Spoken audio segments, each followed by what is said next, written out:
Le ciel de Paris s'envole une chanson.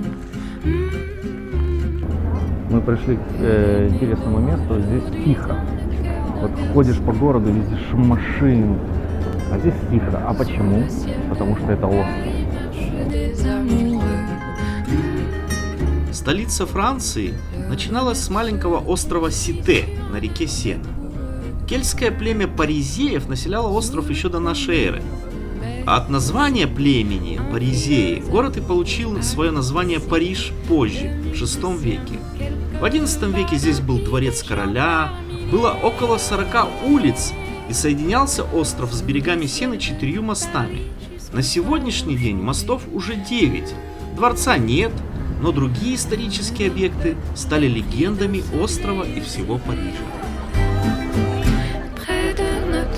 Покажи, что там за газету ты купила. Мы печатаемся в свежей газете «La Gazette de Paris». О, все про нас. Абсолютно. О. Мы наконец-то добрались до Нотр-Дам-де-Пари. Quelques rayons d'un ciel d'été, l'accordéon d'un marinier.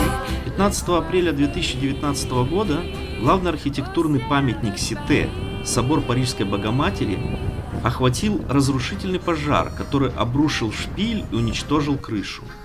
Прошло уже 4 года, но восстановительные работы еще не закончились. Вся территория собора окружена высоким забором, и многомиллионные работы продолжаются быстрыми темпами, чтобы открыть собор к Олимпиаде 2024 года, как я думаю.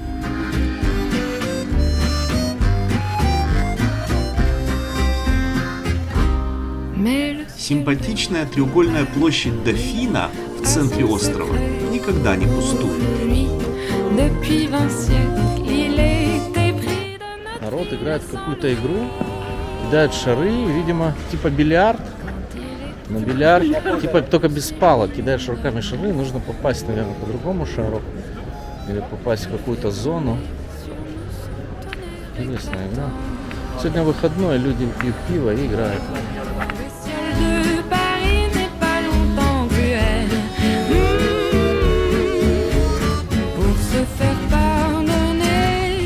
Здесь художественный кружок. Девчонки учатся рисовать. Не только девчонки.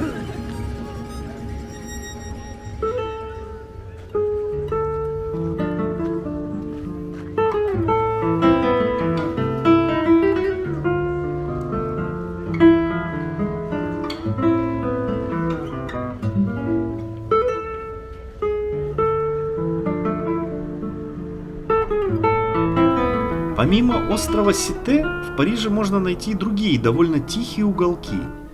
Для любителей тишины и внутреннего созерцания нет места для прогулок лучше, чем историческое кладбище в районе Монмартр. С 1825 года здесь хоронят в основном знатных людей, представителей французской элиты.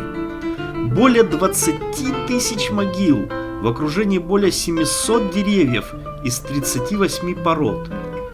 Здесь не просто собрание последнего прибежища исторических личностей, но и настоящий природный заповедник.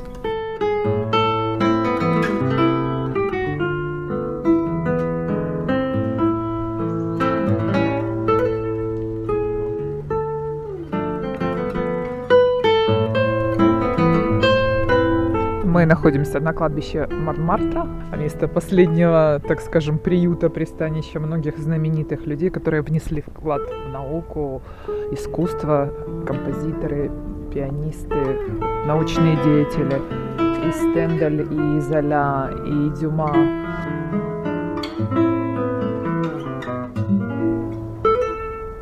Знаменитая певица французского шансона Далида похоронена на этом прекрасном кладбище Монмартр. В 1987 году она стала острее чувствовать свое одиночество, депрессия у нее была, и она покончила жизнь самоубийством.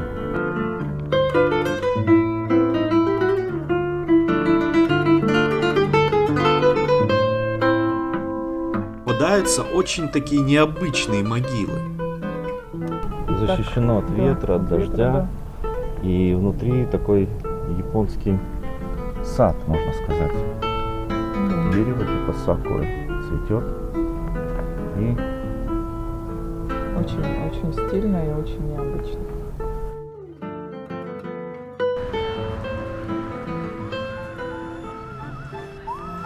Квинтэссенцию романтики Парижа нужно, наверное, искать в богемном районе Монмартр.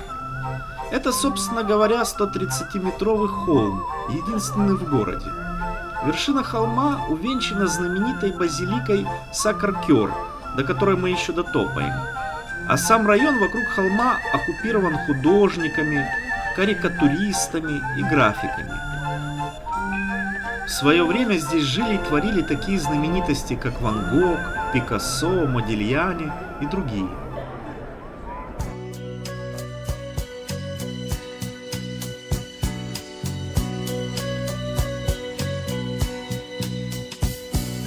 Et si tu n'existais pas, dis-moi pourquoi j'existerais. Pour traîner dans un monde sans toi, sans espoir et sans regret. Et si tu n'existais pas, j'essaierais d'inventer l'amour. Comme un peintre qui voit sous ses...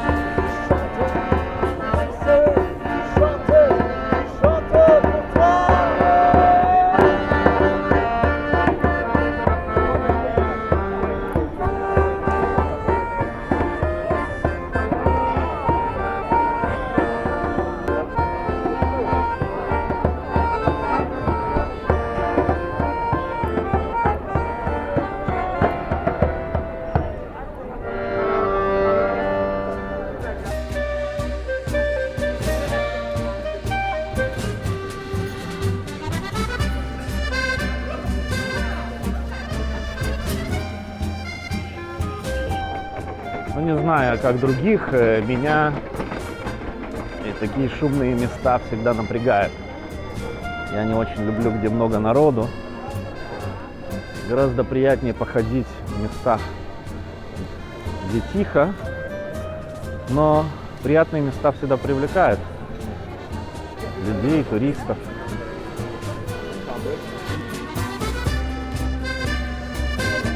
Сегодня суббота, выходной день.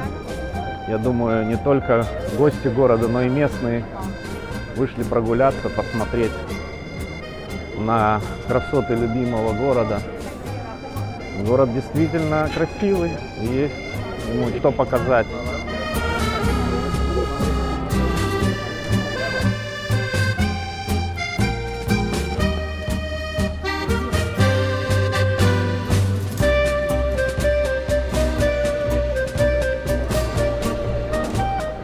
Как я уже говорил, Монмартр — это прибежище всяких художников, людей искусства. И здесь же они продают свои работы. Рисуют в основном местные городские ландшафты. Виды на Монмартр, виды на базилику, на Эйфелевую башню.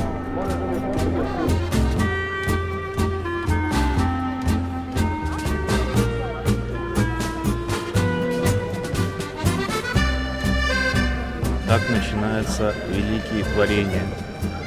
Мазки, фон, небо.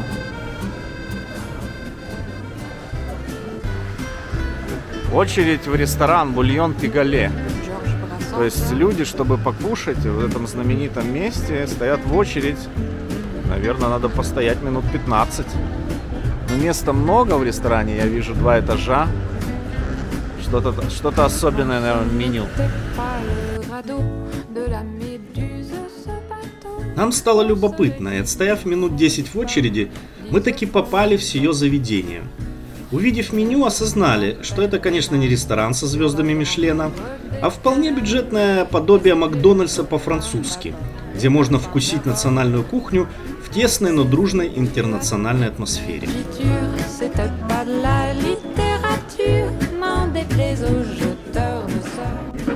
У меня сегодня супчик грибной,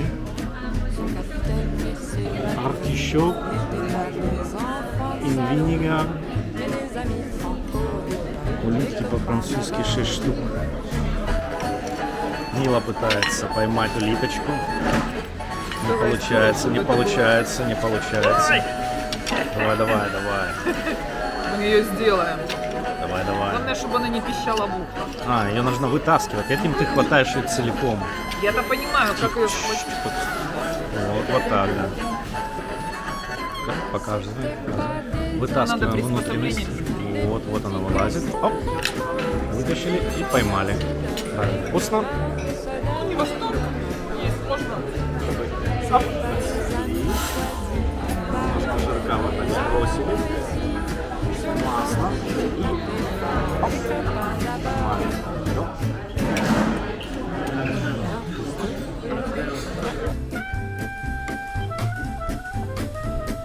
Район Монмартра кажется нам одним из приятнейших мест для прогулок.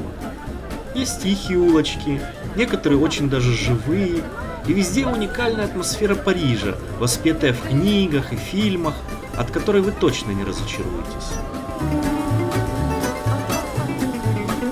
Ну, оказывается, вот в центре Парижа, среди шума машин, есть такие улочки тупиковые. И абсолютно тихо. И здесь такие домики небольшие, из кирпича сделаны. Видимо, старинные. И здесь тихо и приятно, как будто ты попал в какую-то деревню внутри города. Квартиры здесь, естественно, стоят, наверное, миллионы. Мы так посмотрели. Это как квартира с видом на Эйфелеву башню. Сколько? 4 миллиона 800 тысяч евро. Есть чуть-чуть дешевле.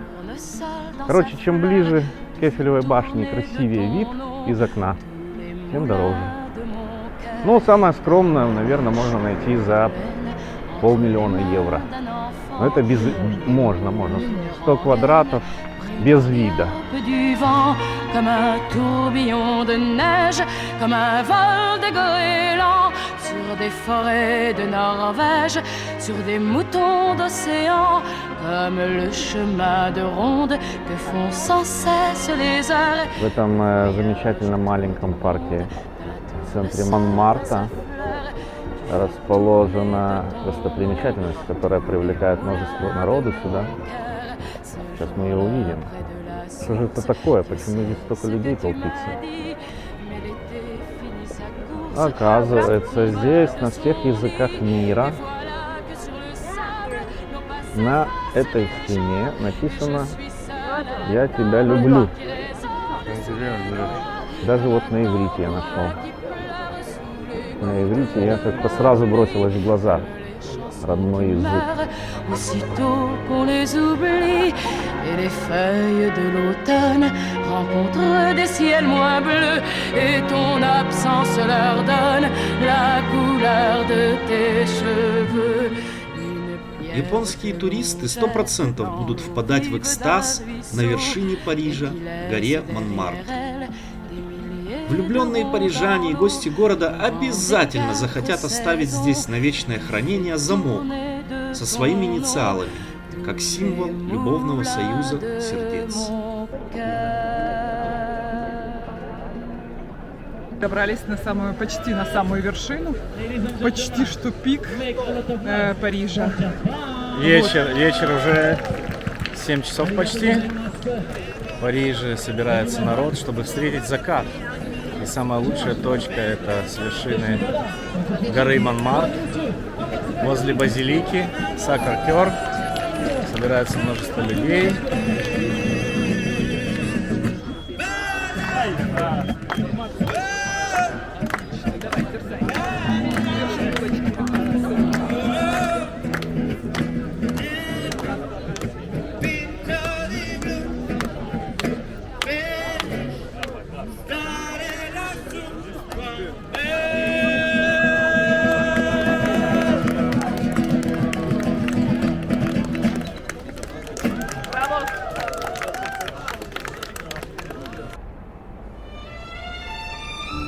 Если хотите сохранить романтическое настроение до конца дня, не ходите в парижском Монмартре на бульвар Клише. Здесь на витринах магазинов и всяких других заведений слишком часто фигурирует слово «секс».